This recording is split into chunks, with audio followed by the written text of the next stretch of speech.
স্বাগত ডিবিসি সংবাদে আপনাদের সাথে আছে হিমাদ্রি রাহা। শুরুতে জানিয়ে দেব আকিজ বশির ক্লাস সংবাদ শিরোনাম। ঈদ উদযাপনের জন্য প্রস্তুত দেশ। জাতীয় ঈদগাহে 5 স্তরের নিরাপত্তা। বিশৃঙ্খলা চেষ্টা করলে কঠোর ব্যবস্থার হুঁশিয়ারি।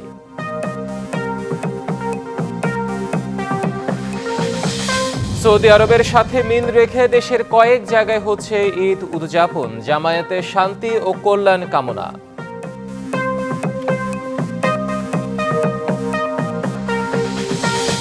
শেষ মুহূর্তে সড়ক ও নৌপথে নেই ভোগান্তি। সম্মিলিত প্রচেষ্টায় এবারের ঈদ যাত্রা হয়েছে স্বস্তিদায়ক।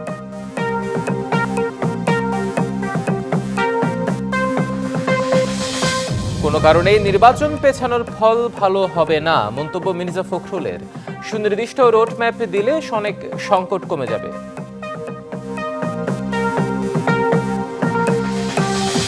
চট্টগ্রামে বালুমহাল নিয়ে বিরোধ। পুলিশের টহল গাড়ির কাছে শীর্ষ সন্ত্রাসী 2 গ্রুপের গোলাগুলিতে 2 জন নিহত।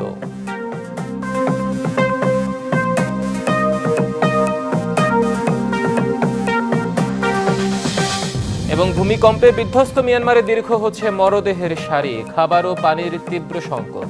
থাইল্যান্ডে চাপা পড়ে আছেন অনেকে।